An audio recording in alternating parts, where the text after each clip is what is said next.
a administração uma grande marca.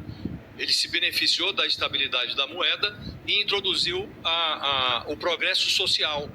Fez o Bolsa Família, juntou ali programas que estavam dispersos no governo, juntou num programa só e criou o Bolsa Família, que distribuiu renda, tirou pessoas da faixa da pobreza, da extrema pobreza, e essa foi a sua grande marca, né? E agora não tem marca nenhuma, agora a marca é manter o orçamento secreto que foi criado no Bolsonaro, com toda a perversão dos governos, dos primeiros governos do Lula, mensalão, petrolão, ele reteve a popularidade, porque esses programas sociais deram a ele um colchão que o protegia. Ele, com mensalão e tudo, se reelegeu. Com petrolão, ele elegeu a Dilma. Isso se esgotou, né? E hoje o Lula, que a meu juízo desleixou um pouco da apresentação dessa marca, não é de agora, ele devia ter apresentado na campanha, mas ele se escorou no fator democrático, que de fato era muito relevante em 2022, um monte de gente votou no Lula sem gostar dele para mandar o Bolsonaro embora para casa, né? E ele desprezou a necessidade, o Lula, ou a conveniência de apresentar algo que se parecesse com um projeto de governo, né? Então ele entrou no governo se escorando nas coisas que ele tinha feito no passado. E isso não está dando mais resultado. A recriação de programas sociais é insuficiente para dar ao Lula ou devolver ao Lula o colchão social que ele já teve, o colchão de votos que ele já teve. E agora ele está perdendo eleitor no seu eleitorado tradicional no Nordeste, entre os mais pobres, entre os menos escolarizados, né? E talvez seja tarde para recuperar esse eleitorado, né? Lula vai ter que rebolar para recuperar o eleitor que ele perdeu. Então ele não reteve o eleitor que votou nele com o nariz torcido para mandar o Bolsonaro embora e começa a perder o seu eleitorado. Então é o pior dos mundos para ele. Tá aqui, ó. Uma coisa rapidinho. Fala, Raquel. Prometo que é bem curtinho. Eu acho que em algum momento o governo, e principalmente o Haddad, acreditaram que a reforma tributária podia ser isso. A reforma tributária foi um ganho importantíssimo para o país. Mas aí vem um ponto que a Mônica levantou. Era só o Lula que podia fazer a reforma tributária. A reforma tributária já estava em gestação, ela vinha desde o governo Bolsonaro, ela foi sendo modificada, é algo dificílimo de explicar para a população.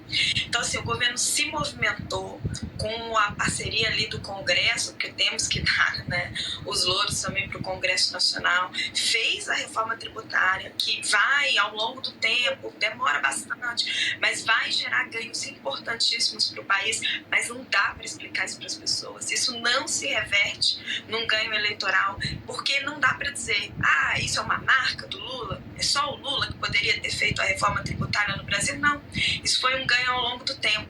Então não tem como vender isso como uma marca do governo. Você pode ver que eles nem tentam. O pessoal tá falando aqui, olha, sem café, sem ovo, sem picanha, não vai ser fácil pro Lula. Aí tem gente também saindo em defesa aqui, a Fernanda falando assim, mas também governar com esse congresso de atraso, pior congresso que o Brasil já teve. Não tá fácil pro Lula, não tem como comparar com governos anteriores, é muito difícil. Bom, enfim, as análises seguem aqui no nosso chat. Se você quiser participar, pode mandar também a sua opinião, que a gente vai compartilhando aqui. Mônica Bergamo chegou aqui para nos trazer informações desses bastidores aqui que ela publicou na coluna dela no jornal Folha de São Paulo. O Supremo Tribunal Federal vai manter Flávio Dino e Cristiano Zanin no julgamento de Jair Bolsonaro. A gente sabe que o advogado do ex-presidente comunicou que vai apresentar uma petição pedindo que ambos sejam considerados impedidos de julgar Bolsonaro, né? E aqui a Mônica traz a apuração de que vai ser negado. É isso, Mônica? É isso, o Fabiola, é o seguinte, essa petição vai ser apresentada por o ministro Luiz Roberto Barroso, que é o presidente do Supremo. Ele tem 3 caminhos. Um é arquivar, falar não tem aqui nenhum indício, nada que indique suspeição deles, impedimento deles, tchau. Ele já fez isso com 192 pedidos de impedimento, suspeição do Alexandre de Moraes. Então ele pode fazer isso. Ele pode também encaminhar os 2 ministros que falam se consideram impedidos ou não. Se ele fizer isso, eles não vão se considerar impedidos, né? O Flávio Dino fez uma ação contra o Bolsonaro quando era governador do Maranhão há muitos anos, porque o Bolsonaro dizia que ele não queria colocar PM lá para fazer a segurança do Bolsonaro, quando o Bolsonaro era presidente, ia lá fazer uma visita. Enfim, Dino já sinalizou que não vai, né? E o ministro Zanin também não, porque as ações que ele assinou contra o Bolsonaro, ele assinou como advogado em processos eleitorais. Então ele considera que não tem nada a ver. Ele já se declarou impedido de julgar o Bolsonaro em uma ação que teve como origem o Tribunal Superior Eleitoral, porque ele tinha sido advogado numa outra causa muito parecida, achou que as duas causas iam acabar sendo juntadas ali no Supremo. Ele falou, então, para não atrapalhar isso, me declarar impedido para essa ação poder correr adiante, né? Mas não vai se declarar impedido nesse julgamento. Bom, a outra opção então, portanto, se perguntar para os dois, eles não vão se declarar impedidos. A outra opção é o Barroso levar isso ao plenário. Nunca na história do Supremo a Corte declarou, né, os ministros declararam um colega suspeito ou impedido. Não vai ser dessa vez, não tem maioria para isso, não tem voto para isso. Portanto, essa é uma questão já superada, embora os advogados eles vão insistir.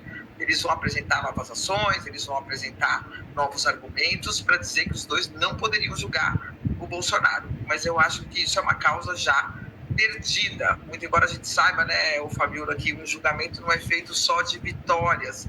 Tudo que eles fazem entra para a história, fica lá arquivado e dá a eles também palco e possibilidade de questionar esse julgamento.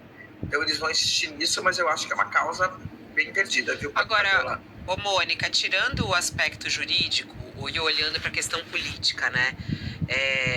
A gente sabe o quanto isso vai ser usado pela oposição para questionar o julgamento de Bolsonaro, né? Nesse caso, você acha que... Como é que fica essa questão política? Eles deveriam se afastar? O Dino falou ontem que não vai se afastar e que não vê problema nisso, né? Ele já tinha falado aqui também pra gente. Como é que você vê, do ponto de vista político desse julgamento, a presença deles?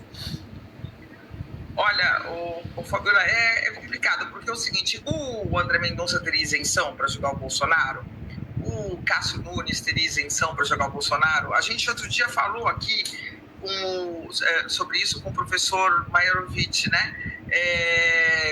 Só se fosse em Marte, né, que o Bolsonaro e o Lula fossem julgados, seria o único tribunal absolutamente sem nenhuma subjetividade de magistrado algum. Só que ele não vai ser julgado em Marte, ele vai ser julgado no Supremo Tribunal Federal e ele tem que ser julgado pelos magistrados que estão ali no Supremo Tribunal Federal. Então, essa é a instituição brasileira, é dessa forma que os ministros chegam lá, eles chegam com um passado de advogado, de juiz, né? Então, se eles não tiverem atuado em causas diretas, se não tiver em julgamento uma causa na qual eles atuaram diretamente, pelas regras, eles não têm que se dar por impedidos, né? As regras são claras do impedimento. Então, se o Zanin não pode julgar como magistrado uma causa da qual ele foi advogado, mas ele não foi advogado desse processo, ele não foi advogado de ninguém em nenhum momento. Então, são as regras do jogo. Eles vão ficar lá. Eu acho que a oposição vai questionar